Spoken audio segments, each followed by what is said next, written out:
Hey guys, it's time for another reaction video. If you're new here, I encourage you to subscribe. Only about 25% of the people who watch my videos are currently subscribed, so do me a favor and subscribe if you like this video. This video is going to be 3 animals that can only be found in the UK. Let's get into it. Alright everyone, how are you all doing? Welcome along back to a brand new video, and today we are in the Cairngorms, high up in the Cairngorms, climbing our way through stuff like this because we're off to go and see a reindeer. But more importantly, we've obviously got a topic for this video, and oh, look at this by the way. Oof. Oh my goodness me. The topic of the video is like a pretty view there before the bottom got all dark on us. 3 animals that you will not see anywhere else in the world except for here in the UK. And we've got some really cool animals in this country that I'll tell you about later on in this video. But right now, we're about to head up the Cairngorm and see some reindeer and feed them. That's a really pretty location.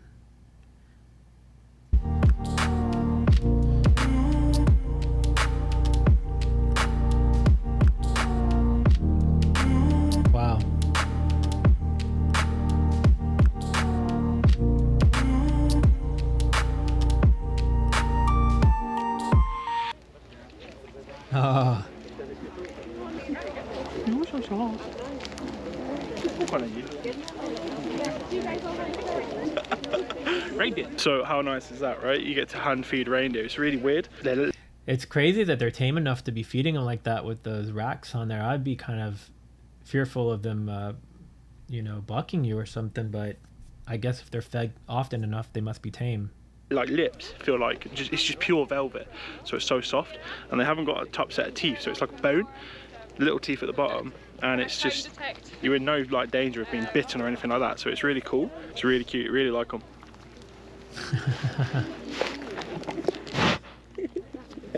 Cool, isn't it? So this is one of the animals that we actually have, which you won't be able to see anywhere else in the UK. But the animals that I'm going to talk to you about are animals that you won't be able to see anywhere else in the world. So I think while I'm here with these reindeer on the hill of the Cairngorms, looking absolutely fantastic, and there's no wind, I'm going to talk. Is he saying Cairngorm? Like, where is this place at that he's saying? Can somebody specify that for me in the comments?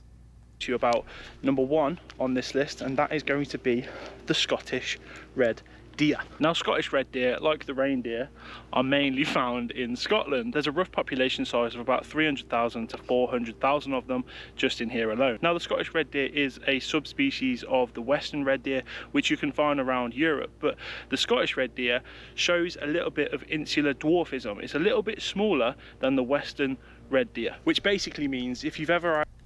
Is this a deformity on this reindeer? Let's see if when he moves his hand, it's almost like a unicorn, like it's right in the middle. It looks like it's separate from his other parts of his rack. The goldfish in a little... That part that's going downward right there. It looks like it's coming right out of the middle of his head. Is that normal for reindeer, or does this one just have like a deformity? Goldfish bowl and then moved it to a giant tank, you'll notice that the goldfish will get loads bigger with loads more room. Over here in the UK, there isn't that much room, so these Scottish red deer are a little bit smaller than the western red deer that can roam around Europe. Did you know that, mate? Did you know that? Now, there are a few other ways to differ a Scottish red deer between a red deer, and it's usually by how they look. Hello, son. Hello. It's giving me a sniff. As I was saying before I got barged by this rowdy guy, Scottish red deer do look a little bit different to the western red deer. Now, the looks of them are quite subtle, so it could be very easy to mistake a Scottish red deer to a western red deer. Look at this one here. Look at this one. Now, you may have noticed in a few videos gone by, we were at Richmond Park. Now, Richmond Park has a lot of red deer, and they are the western red deer. They are the big ones, but you can actually find some Scottish red deer dotted around England as well. Usually you will find them in the Highlands of Scotland, wild and free, but there can be some pockets of populations down in England. Also as well though, the Scottish red deer can be a bit of a problem because they increase their population so much. I think in the last like 50 years or something, they doubled their population, which is pretty mad. Different to this population though, because these only ever stay at 150. And coincidentally, these guys will actually meet the Scottish red deer up on the Cairngorm hills, just behind me. There's a plateau, but they don't care that each other exist. There's no fights, nothing. They just get on with their business. Do you like the reindeer? I like the reindeer. Now, it's a separate topic, but I think the population doubling does sort of cry out for an apex predator, but that's another video for another day. Maybe. So do they not hunt the deer? I mean, that's hunting here in the US is somewhat sport, but it's also population control, because if we did not hunt the deer that they hunt annually, then our deer would be overpopulated as well.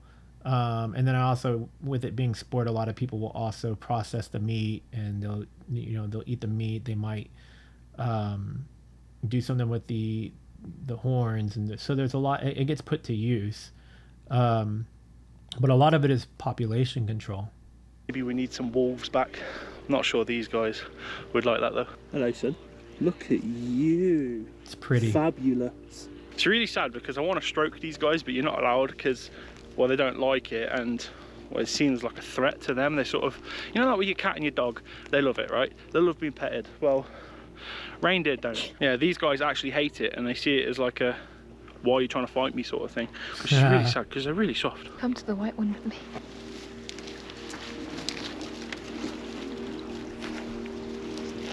Is he cute? He's really cute. He is, isn't he? Look at this, by the way. What an absolutely perfect day. There's like Beautiful. no wind, and we're about 700 meters, 800 meters above sea level. There's just nothing, and it's perfect. The temperature's about, I mean, 8 degrees, but you wouldn't even know because the sun's beaming down on you and it's boiling, really. I'm too hot.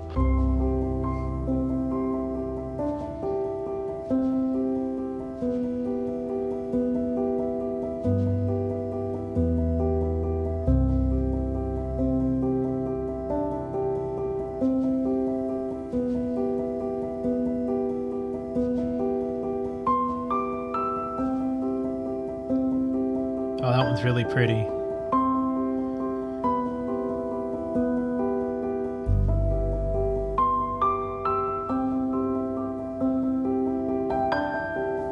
At the right angle, they almost look, the ones without the horns, they almost resemble a cow a little bit.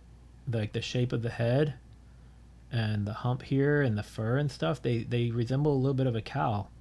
It seems to be like the antlers are what really completes the look of a reindeer. And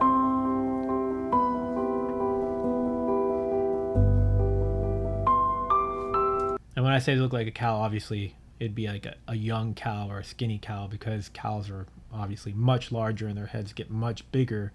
But when a cow is small, like a calf.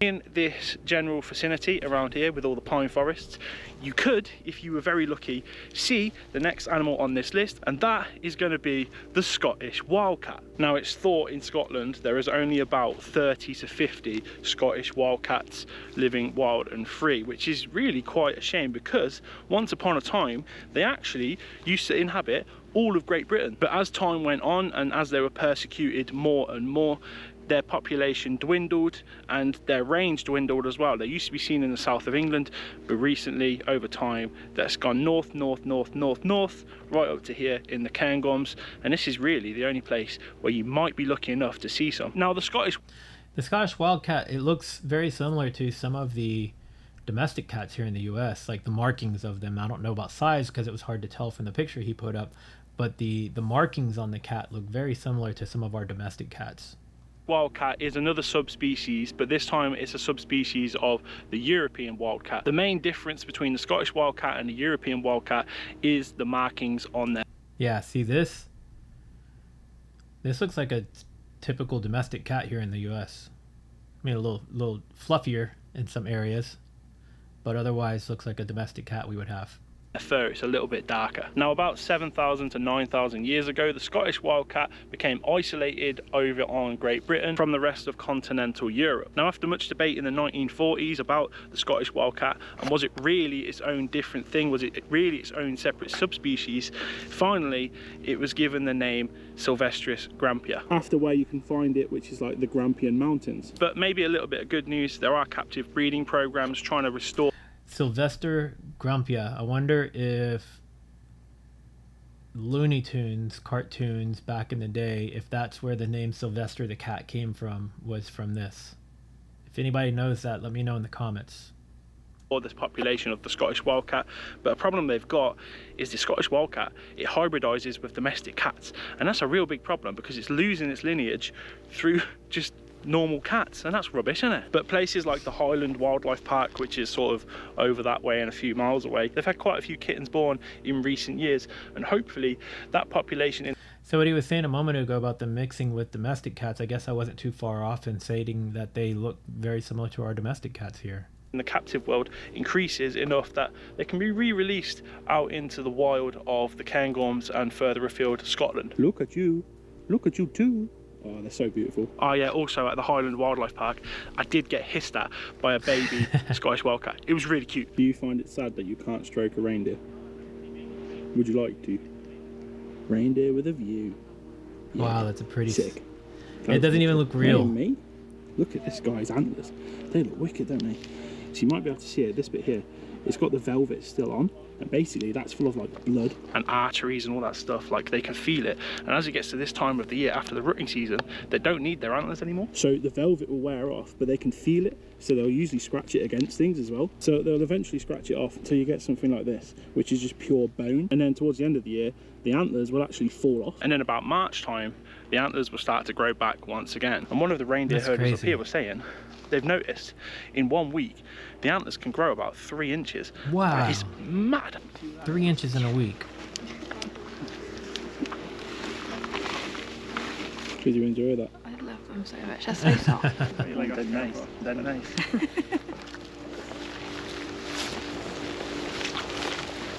What a pretty animal. Oh, wow. Right, so that might be quite noisy behind me. It's beautiful though, isn't it? Yes. And we finished the reindeer thing now, so no more reindeers in this video, which is a real shame. But I'll tell you about the last animal on this list, and that is going to be the Scottish crossbill. Now, the Scottish crossbill on this list is probably the only... He doesn't leave the animals up long enough when he shows them. The crossbill, so the bill is going like crisscross over itself. We have such a huge variety of birds here in the US that I couldn't even begin to try to name them all. And it makes me wonder like how many birds we have that are kind of exclusive to the US. Scottish crossbill. Now, the Scottish crossbill on this list is probably the only truly endemic species in this country. You will not find this anywhere else in the world, and it's not a subspecies. This is his own thing, part of the finch family. As for its looks, it's proper cool. But interestingly, there's also another couple of birds that look very similar, and they're in the same sort of area, which is where I am right now, the Cairngorms National Park. You can find them in the Caledonian forests, which is basically all of this stuff as well. But the Scottish crossbill would love to be in the tops of trees, not these ones, but mainly big pine trees like those ones over there. So they're quite hard to spot. Not only will you only find the Scottish crossbill only in the UK, you will also only find it in Scotland in these pine forests. It is nowhere else in the world. Now, it took a while for this species to actually be classed as its own unique species. In 1980s, the British Ornithology actually said, do you know what? This bird is its own unique thing. I'm trying to listen to everything he's saying, but I just keep looking at this view over his shoulder of this little I don't want to say it's a river, little creek running between the trees and the mountains. It's beautiful. It makes me want to get out and travel. But there was a lot of opposition for it. Fast forward that to 2006, and it was confirmed that the Scottish crossbill is in fact its own unique bird. Now, the differences being between the red crossbill, the parrot crossbill and the Scottish crossbill are very, very subtle. But the key thing to identify in a Scottish crossbill is their song. It's got a different song to the others, and that's really the only way you can tell it's different. So if you're out and about and you see one in the trees, you will never be sure if it's a Scottish or a parrot or a red unless you hear it. Now, they literally all look the same to me, so that's interesting. That I never really thought about that either. The birds, like maybe their song, like he was saying, is just passed on from their parents, But what if one of them got mixed up and raised by another bird? Would they then take on that song, I wonder? On this trip around the lovely Cairngorms, currently on Utsi's Bridge, I've not been lucky enough to see a Scottish crossbill, or any crossbill for that matter. No reds, no parrots, but I'm hopeful by the time my Scottish trip is done that I have seen one. But anyway, that is going to be this 3 animal list of animals that you can only see in the UK and you will not see anywhere else. Let me know what you thought about this list. Did you enjoy it? If you did, make sure you smash a like on this video. Also, drop a comment in the comment section down below. Have you seen these endemic species to the UK? Also, while you're here, go check out the website, get yourself an Animal Anomalies calendar. All right, if you liked his video, the link is below, so go check it out. Maybe go check out his channel and some of his other content. Yeah, this was really interesting. It's like animals are often unique to their origin or to their country, and while there are a lot of animals from other countries that have found their way to the U.S., there's always new animals out there I've never heard of. So I think birds are one of those that's endless. There's like all kinds of birds all over the world that are going to be very specific to their regions. But I've definitely never heard of this bird, the crossbill bird. So I wonder if there is a form of a crossbill bird in other countries. I know he said this one is specific to Scotland or the UK, but I wonder if there's other crossbill birds in general that might be specific to other regions. So if you know that, if you're a bird person, tell me in the comments, let me know. Don't forget to like, comment, subscribe, share, and do all the things. And oh, and this is one of my shirts from my merch shop. If you want to help support my channel, I've got a lot of different apparel available: shirts, hoodies, tank tops, all sorts of stuff. So go check that out. It helps to support me making these videos. I'll see you guys in the next video. Later.